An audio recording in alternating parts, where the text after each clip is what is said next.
तौहीद है। कहाँ तहाँ गड़िया हाँका संभाल गाड़ी वाल हो, तुरंत होना चाहिए भाई। ए सखी, ए बच्ची, 21 रुपया के नाम फरमाइश पूरा करे के हाथ आवा चला जाए घरे बारी बारी आवा तो रात भें के सबके सेवा कर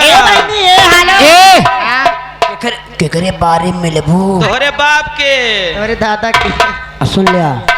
अगर हमारे बाप के बारे मिल जाबू ना, अच्छा तो का कर ब्या वही खांची खुरपा धरा के नामो करब।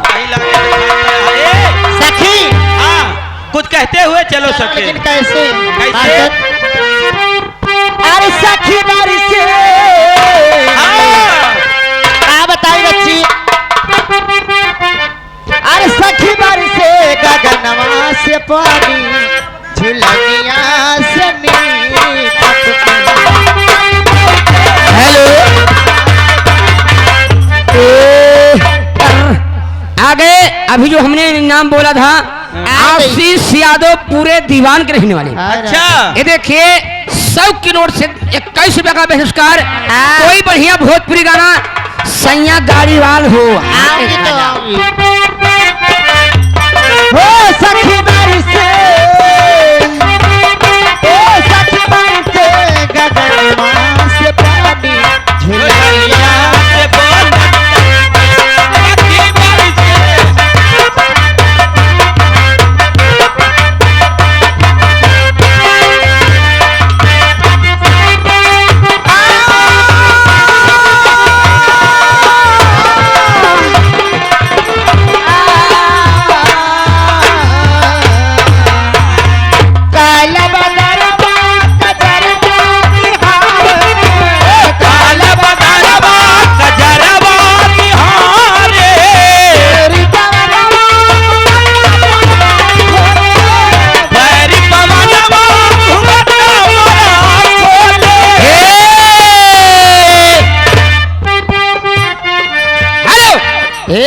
अब है तो काम बरसात ये कायदे के। ये देखिए आ गए हमारे भाई आशीष सिंह। आशीष सिंह जो कि हमारे लम्बादार बाबू साहब जो प्रोग्राम लेके आए हैं। भाई आर्यन सिंह जो कि हमारे बाबू साहब के नाती जी की तरफ से 11 रुपया का पुरस्कार कंपनी लगा रही है।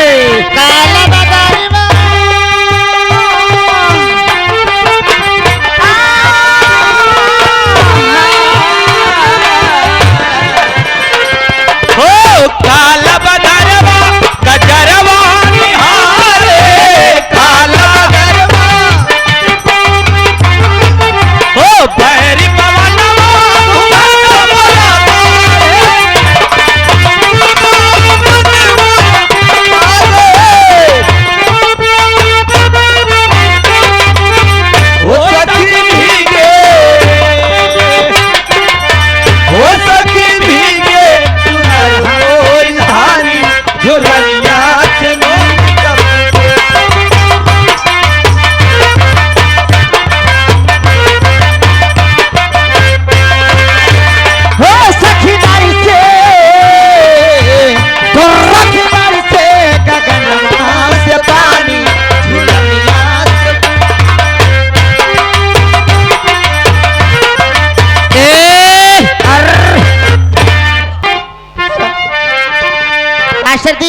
आवा चला जाए सखी।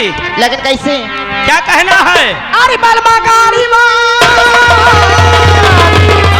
अरे क्या बताई बहनी ओ बलमा गाड़ी मोरी अरे सैया गाड़ी होतन ललकार के गड़िया हमारे सैया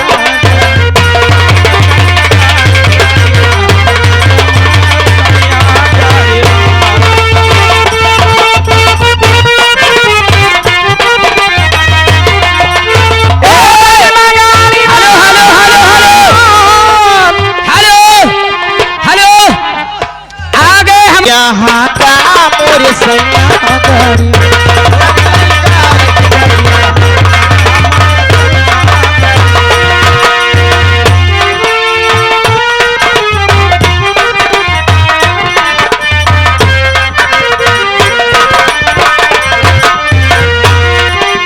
गाड़ी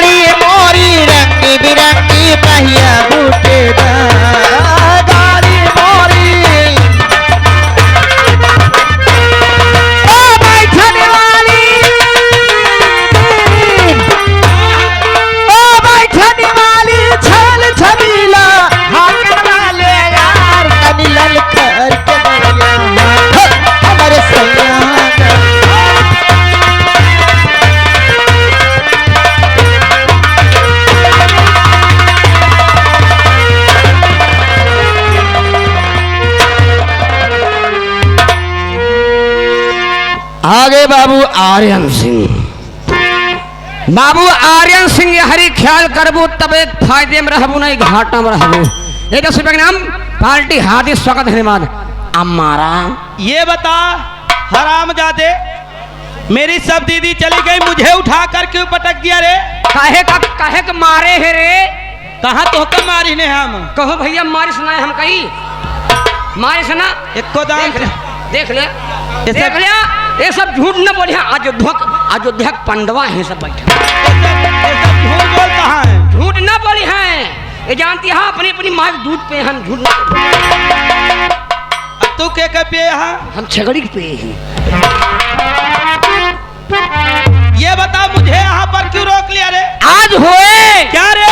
शंकर भगवान बजरंग बली के मंदिर भमाता बियाह होए। ऐसा है कि मैं बियाह हो गया बाटे। बियाह ता होए जा तो से शादी करा बात। बियाह शादी एक आता है।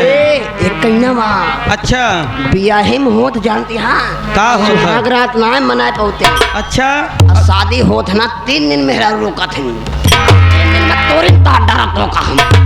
ए भगवती गाड़ू हम कहिया से जा दिया ना जा दे नहीं तबे हमारा पांचों बहनियां ज्यादा दूर ना गए हैं यहाँ। अगर बुला लेब तो तोहका पुरान खाची के स्टोरी है और अमेठी तक का निहुरे निहुरे जाबिया। सुन ले पहले हाँ तोहरे दीदी यहाँ का और का हो? हमारे काका बाबा हैं। तहा काका का करी है? के तोहा दीदी का करी है? हमार दीदी आज है बहुत तोहा कुछ कह ली है। अगर हमारा काका जहाँ हुई है तहाँ तू अपने दीदी को बुला पहले तहाँ देख। अच्छा बुला लिए हम अपने दीदी का। बुलाओ तोहरे काको का भाई देखी था। बुलाओ चल के बाटे बुलावा। हाँ बुलाओ देखी तोरे कहा दीदी का पहले थी।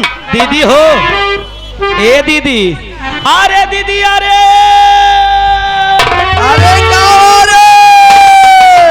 अरे हम का हैया गाड़ा रजुआ उठाई पटक दे है। ए रजुआ सुन ले भगवती गाड़े हमार बात। हमारे दीदी का आवाज दे नहीं, अगर हम पांचों बहन आऊ बना तो धाई के लती आओ भगवती गाड़ू मुँह मर गया वहीं तू। एक कौन दीदी है तहाँ बोलती हैं? मेरी सबसे बड़ी वाली दीदी। कैसे बोलती हैं? कैसे बोलती हैं? हाँ कैसे बोलती हैं? ऐसे बोलती हैं जैसे हमारे टिकरी वाले दादा हमारे धै के कोनो गढ़ावड़ हम धै के दबोचे हुए। ए अभी बतावा हमारे दीदी दावत यहाँ तोहरे कौन काका आवत है कहाँ तो हमका निर्वसिया जानती है का और का धै जी रहेगा बुला के दिखावा देखित का काका तोहरे काका हो। काका जहाँ हो या रोब से बोला ताव से बोला सुन लिया। मन से दुख बात या मन से दुख बात तो मोछ ऊपर करे हमारे नहीं से नीचे रहा दे बस बेकार हो जाए यार। कौनो लौंडिया पटरिया बटे हमारा काम न बने देगा। जैसे कहे काका हो वैसे कहे समझे हो मामला हुए। अगर कह दिया भिनसारे वादा करते ही अपने जमाने कसम खाए कहते तो का सबका भतासा खवाऊ।